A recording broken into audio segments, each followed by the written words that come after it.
మున్ని నా దగ్గరుందని చెప్పగానే ఇంత టెన్షన్ ఫీల్ అయ్యాడంటే ఖచ్చితంగా మున్ని హరి దగ్గర లేనట్టే. ఒకవైపు మున్ని కనిపించట్లేదని బాధ, ఇంకోవైపు ఉదయం నుంచి అక్క కనిపించట్లేదు.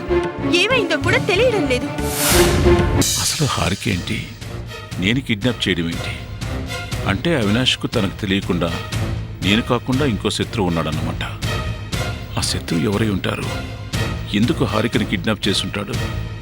ఏమైతేనే హారిక నా దగ్గర ఉందని నాటకమాడి ఆ బుడ్డది సాక్ష్యం చెప్పకుండా చేసుకోవాలి. హారికను నువ్వు వదిలేయాలంటే నేనేం చేయాలి? నేను హారికను వదిలిపెట్టాలంటే చిన్న కండిషన్.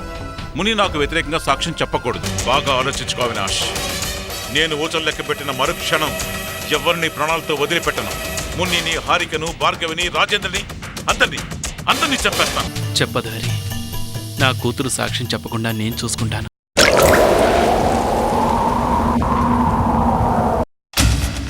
నిర్ణయం నీ చేతిలోనే ఉంది. Say yes or no. సరే.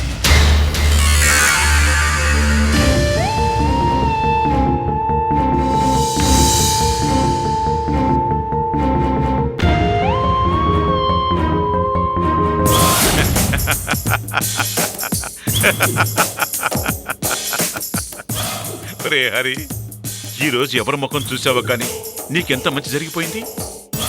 నీ దగ్గర లేని హారిక నీ దగ్గరే ఉందని అవినాష్ నమ్మించి ఆ ఇన్స్పెక్టర్ మాధవికి, రాజేంద్రకి ఆ కేసుకి బ్రహ్మాండమైన చెక్ పెట్టేశావు. ఇక ఈ కేసులోంచి బయటికి రావడం ఖాయం.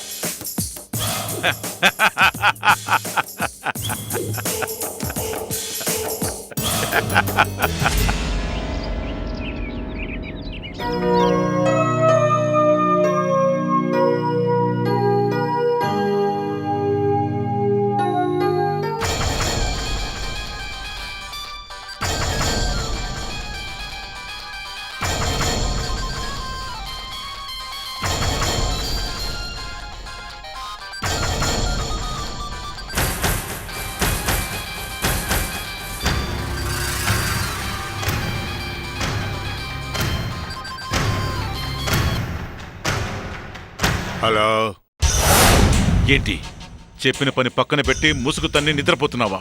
సిగ్గులేదు?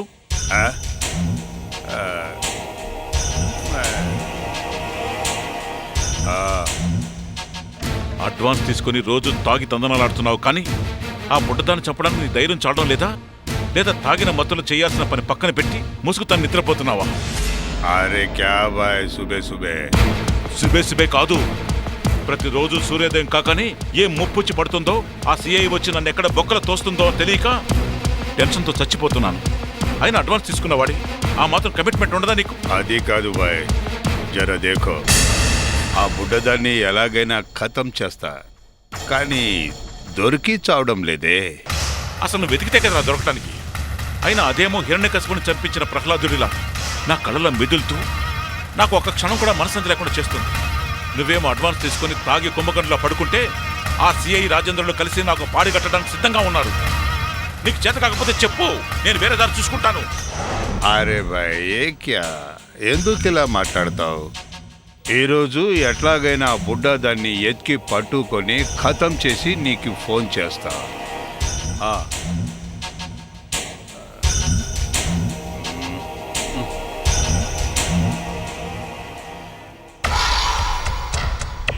చిచి, వేస్తాడు. ఆఫ్టర్ ఆల్ ఒక చిన్నపిల్లని చంపడానికి చేత కానీ ఒక దద్దమ్మని పెట్టుకున్నాను.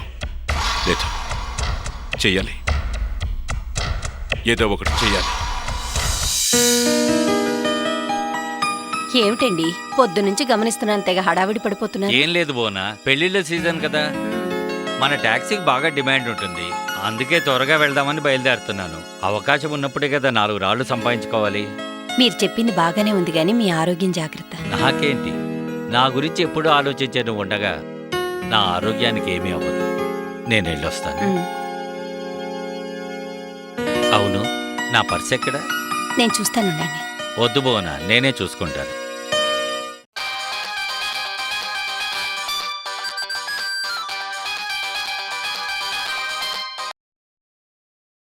హలో, ఎవరు?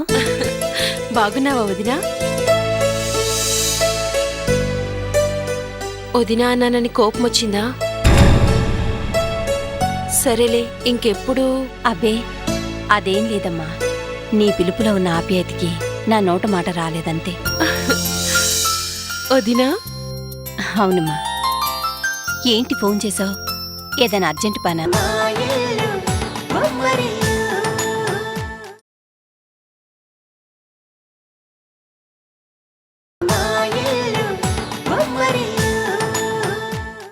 అవునమ్మా.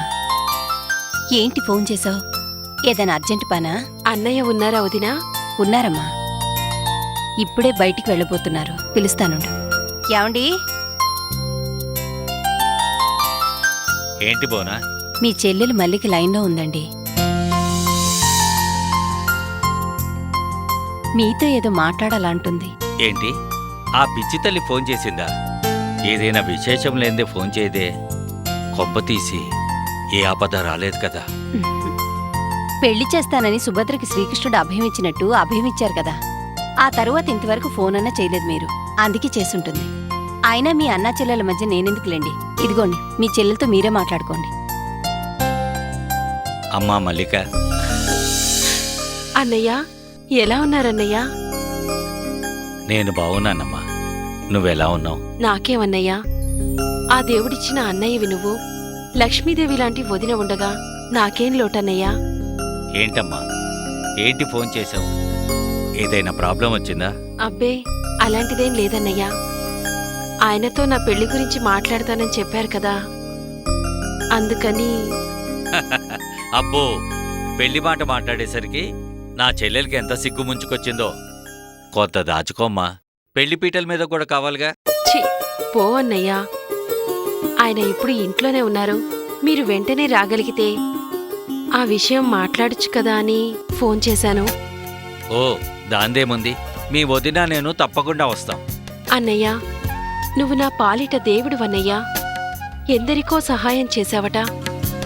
ఈరోజు ఏమీ కాని నాలాంటి దానికి సహాయం చేయడానికి నువ్వింత ఉత్సాహం చూపిస్తున్నావంటే అది నా అదృష్టం అన్నయ్యా. అదృష్టం నీది కదమ్మా, నాది. ఏ ఇంట్లో అయినా ఆడపిల్ల పెళ్ళి కన్న తండ్రి జరిపిస్తాడు, లేదా తోడబుట్టిన పెద్దన్నయ్య జరిపిస్తాడు. నీ విషయంలో పెద్దన్నయ్యగా నాకు ఆ అదృష్టం కల్పించాడు ఆ భగవంతుడు.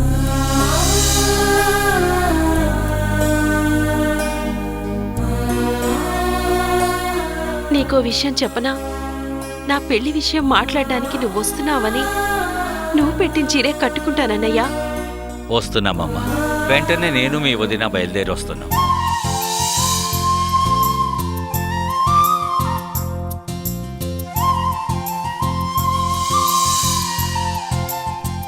బోనా, ఏమిటండి? త్వరగా తయారవు, మనం వెంటనే బయలుదేరాలి. ఎక్కడికి?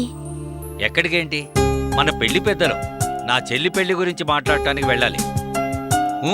పద. అదేమిటండి, ఇప్పుడే కదా సీజను, అర్జెంటుగా వెళ్ళాలి అని అన్నారు. అలాంటిది. అబ్బా, అవన్నీ నా చెల్లెల కంటే ఎక్కువనా బోనా? పద, నువ్వు తొందరగా రెడీ అవు, మనం వెళ్దాం. మీరీ జన్మకు మారారండి. ఎవరికైనా సహాయం చేయాలంటే ముందు మీరే ఉంటారు. ఉండండి, ఒక్క నిమిషంలో రెడీ చేస్తాను.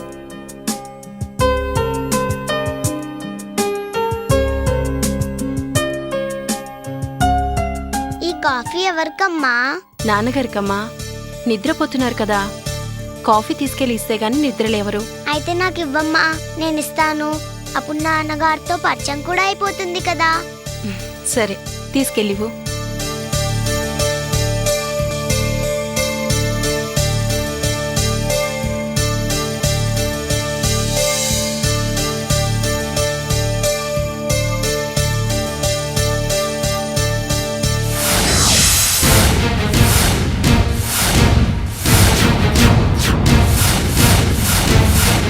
నానా, నానా, కాఫీ. చల్ చల్. కాఫీ తాగండి నానా. ఎవరన్నా? చల్ చల్.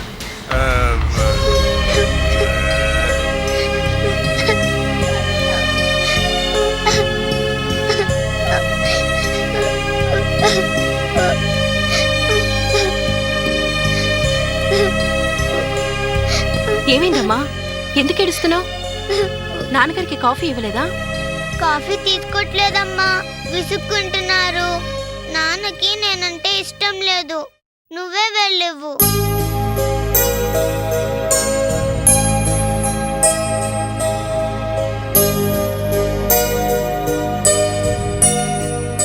ఏమండి లేవండి, ఎప్పుడు చూసినా మొద్దు నిద్రే. లేవండి. అంటే నిద్ర వస్తుంటే పొద్దున్నే నీ ఎదవగోలా. టైం 10:30 అయితే మీకు పొద్దునలా ఉందా? పాపం చిన్నపిల్లని చూడకుండా గసురుకున్నారేంటండి? లేవండి, కాఫీ తాగుదురుగాని లేవండి. చిన్నపిల్ల చిన్నపిల్ల ఇక్కడికి ఎప్పుడు వచ్చిందే?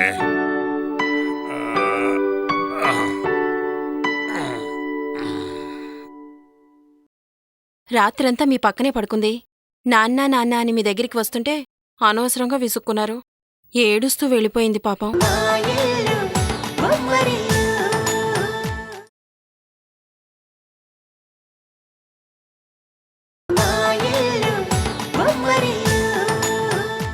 రాత్రంతా మీ పక్కనే పడుకుంది.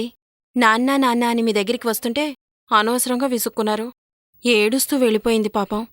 ఈ కొత్త వర్షాలేంటే? పిల్ల వచ్చిందంటున్నావు, నన్ను నాన్న అని పిలిచిందంటున్నావు. ఈ వ్యవహారం చూస్తుంటే ఏదో తేడా ఉంది. అయినా నీకు ఇప్పుడు పిల్లలు ఎక్కడి నుంచి వచ్చారే?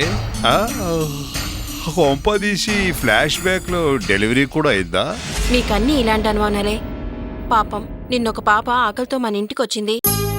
అమ్మా అని పిలిస్తే అన్నం పెట్టాలనిపించింది. పాపం ఎక్కడికెళ్లాలో దిక్కుతోచక ఏడుస్తుంటే నా దగ్గరే ఉంచుకోవాలనిపించింది. పాపం చూస్తుంటే చాలా ముద్దుగా ఉందండి. మీరొకసారి పాపం చూశారనుకోండి, అస్సలు వదలరు. పాపం మీరు కసురుకున్నారని చిన్నపుచ్చుకొని అక్కడ కూర్చుందండి. వెళ్ళి పలకరించండి. ఏంటే నీ అదో గోలా? అబ్బా రండి.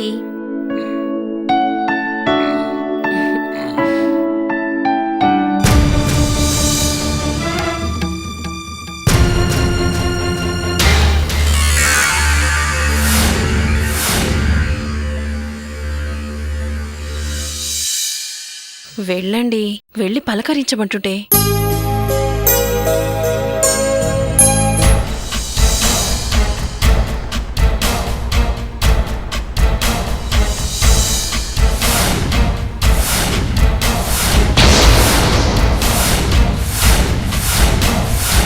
వెళ్ళండి, పాపను పలకరించండి.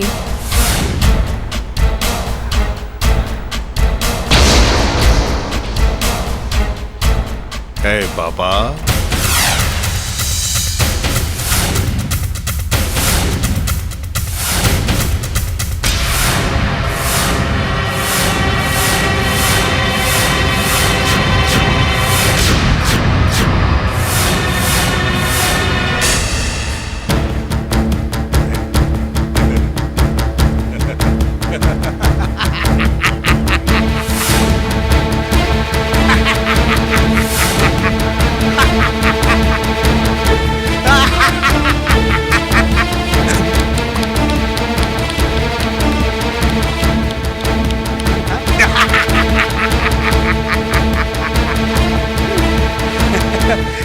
మల్లిక వెతకపోయిన మందు బాటిలు కళ్ళ ముందు కనబడ్డమంటే ఇదే.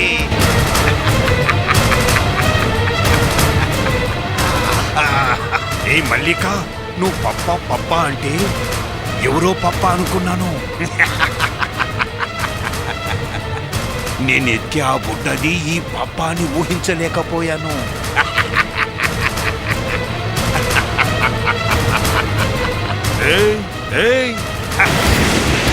గొప్ప మేలు చేశావే.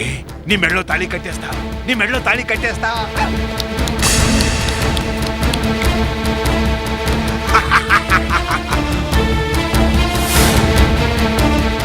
అమ్మ బుడ్డదానా, నువ్వు ఇక్కడే ఉండి నన్ను రోడ్లు అన్నీ తిప్పిస్తావు.